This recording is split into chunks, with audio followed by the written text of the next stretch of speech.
Bon, déjà, ce qu'on voit et ce qu'on entend, ça fait plaisir. Et allez, bonjour à toutes et à tous, j'espère que vous allez bien. Bienvenue dans cette toute nouvelle vidéo. Aujourd'hui, on va tester un mode qui vient tout juste de sortir à l'heure où je tourne la vidéo. Il est 20h53, il est sorti il y a quelques minutes. C'est un nouveau mode Formule 1 des années 90, donc qui est dérivé un peu de la McLaren de 1990, de la saison 90, notamment celle de Ayrton Senna, qui est réalisée par Racing Studio. C'est une voiture qui est extrêmement bien travaillé, ou en tout cas on va voir ce qu'il en est pour le travail qui a été réalisé. Si vous connaissez un peu la chaîne, vous devez certainement connaître Racing Studio, j'en ai déjà parlé, mais si jamais vous ne les connaissez pas, c'est des modeurs qui font des mods sur Assetto Corsa qui sont vraiment très talentueux, et aujourd'hui ils nous sortent un nouveau mode. Alors ils ont déjà fait un mode équivalent il y a quelques années qui était une Formule 1 de la saison 90 avec un V12, mais cette fois-ci on a la version V10. Je crois que la version V12 était plus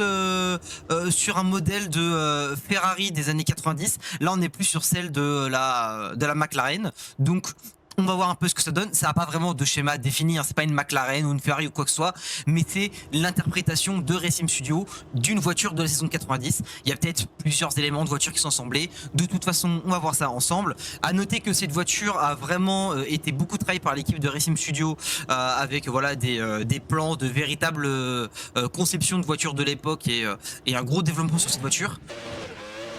Et allez, c'est parti. On décolle avec cette petite voiture de 90 dans la pit lane du circuit d'Interlagos au Brésil, hein, choix qui n'est pas anodin. Ça rappelle le Grand Prix 90, ça permet aussi de mettre un petit point sur la vidéo avant de tester tout ça, que ce mode est sorti le lendemain des 32 ans de la mort d'Ayrton Senna, aussi de Roland Ratzenberger, hein, puisqu'il faut jamais oublier que ce week-end sombre et ce week-end noir à Imola a été marqué, voilà, par deux accidents horribles, voilà, qui nous ont fait perdre des pilotes exceptionnels, dont le grand Ayrton Senna, hein, attention.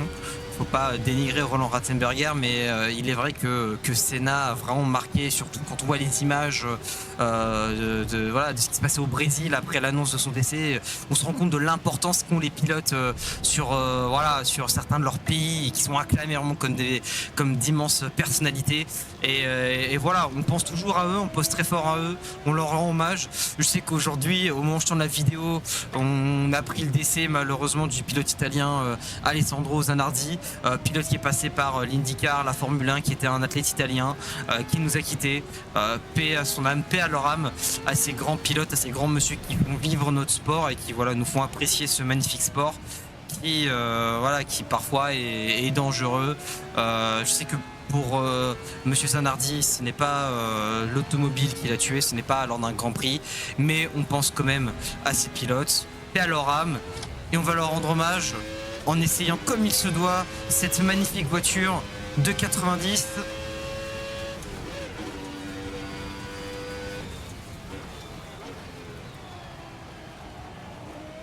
Et franchement, ça a l'air pas mal.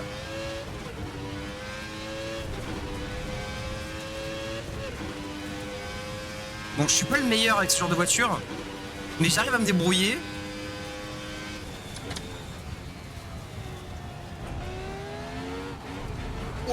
Ok, c'est quand même assez... ça pousse, il y a plus de 600 chevaux. C'est quand même assez léger. Les voitures étaient déjà des monstres à l'époque.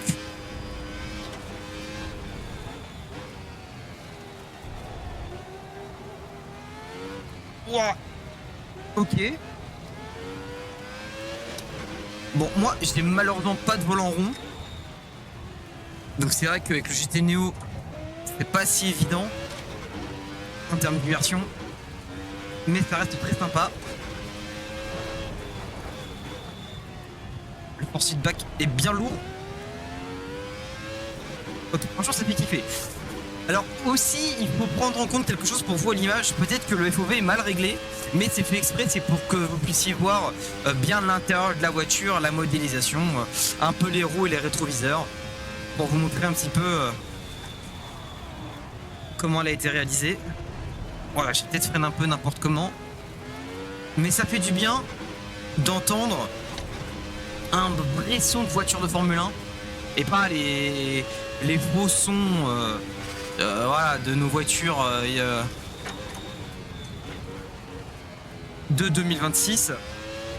J'en avais déjà parlé sur la vidéo où on teste le mode F1 de 2006. Et là, franchement, ça fait vraiment plaisir. Très sympa à rouler. Bon, à l'époque, j'ai déjà roulé la 90, mais version V12.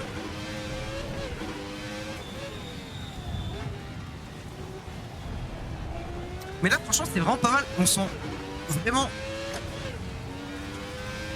beaucoup de choses dans le volant. Putain, puis ouah, j'ai pris un peu vireur. Le mode vraiment est vraiment très bien fait. On ressent énormément de choses dans le volant. C'est vraiment très intéressant. C'est vrai qu'on va pas se mentir, ça ressemble beaucoup à la F1 90 qu'ils ont déjà fait. Il y a quand même des petites différences. Parce que avant de faire le record de la vidéo, j'ai roulé un peu avec l'ancienne voiture pour imprégner un petit peu le roulage et voir un peu les différences. C'est pas exactement la même chose. Mais c'est vrai que ça ressemble quand même pas mal au mode qu'ils ont fait précédemment. On va pas se mentir. Mais c'est vrai que dans le volant, par contre, je prends beaucoup plus de plaisir. Dans le comportement de la voiture, je trouve que c'est bien plus intéressant.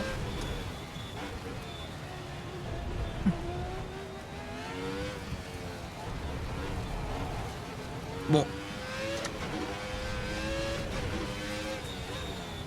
Même si je suis pas le meilleur avec les F1, surtout les F1 anciennes.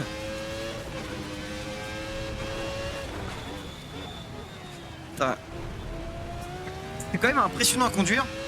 Dites-vous qu'on est dans les années 90. La sécurité est quand même assez limitée. La F1 est vraiment dangereuse. J'ai complètement loupé le passage de vitesse. Et il y a des athlètes qui conduisent ces voitures sans aucune peur et qui les poussaient à leur limite. Là, il n'y avait pas d'électrique ou quoi que ce soit. Les pilotes poussaient à fond. C'est sûr que c'est pas demain la veille qu'on va revoir des courses où les pilotes se donnaient autant qu'à ces époques. Mais honnêtement, ce genre de voiture devrait revenir parce que c'est toujours hyper sympa. En vrai, ça serait sympa que ça arrive un jour. Je sais pas si vous en pensez. N'hésitez pas à me le dire dans les commentaires. Donc, vous savez, des séries un peu historiques, mais sur les grands prix en fait. Alors, on a des événements historiques, hein, comme le Grand Prix de Monaco historique, le Grand Prix de France ou autre. Mais c'est vrai que par exemple cette année, le WEC a implanté les courses support d'anciennes voitures du Mans avec d'anciennes LMP1, d'anciens Proto, d'anciennes GT.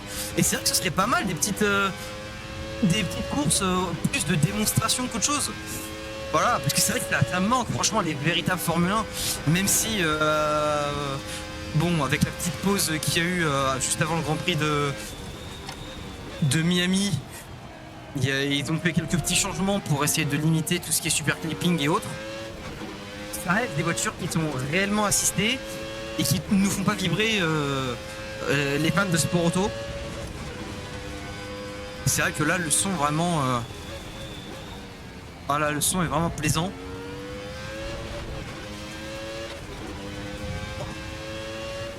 Ah, franchement, c'est top, hein. Ah, je trouve que ça sur des petites courses communautaires online ou quoi, ça pourrait être vraiment très intéressant. Oula.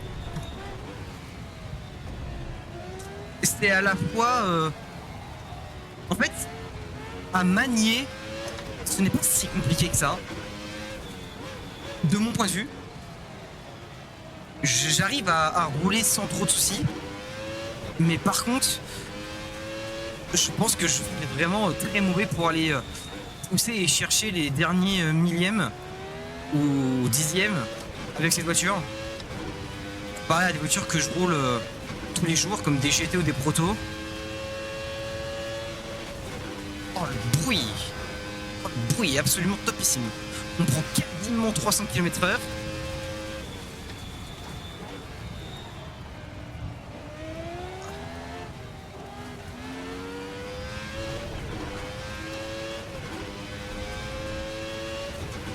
Ouais, franchement, des petites courses communautaires sur des circuits anciens comme ça avec cette voiture, ça peut vraiment être pas mal.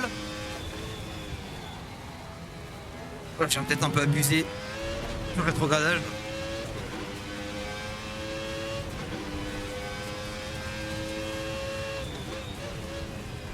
Voilà, franchement, ils ont vraiment fait du super boulot.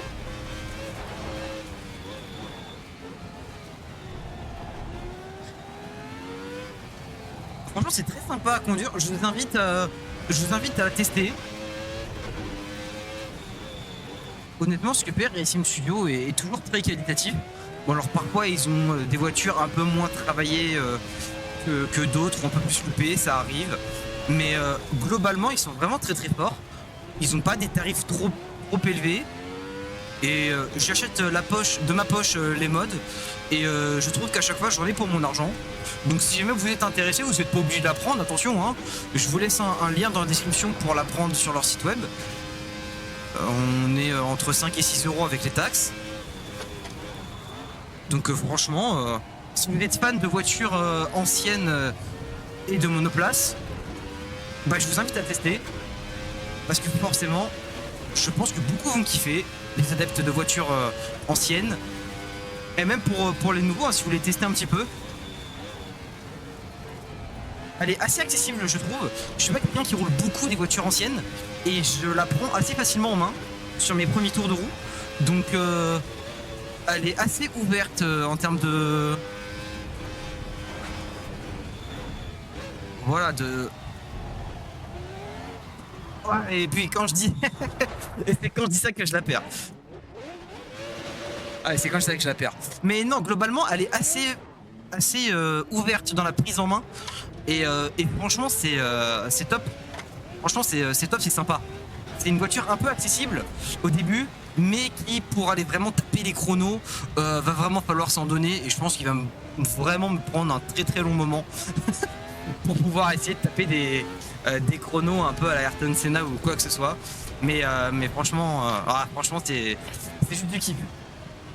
En tout cas, cette vidéo arrive à son terme. J'espère qu'elle vous a plu. N'hésitez pas à vous abonner, à la liker et à mettre la petite cloche de notification pour savoir quand il y aura d'autres vidéos sur la chaîne. N'hésitez pas à me follow sur mes réseaux sociaux aussi comme Twitch, Instagram dans la description. Et puis moi je vous dis à la prochaine dans une prochaine vidéo. Ciao ciao.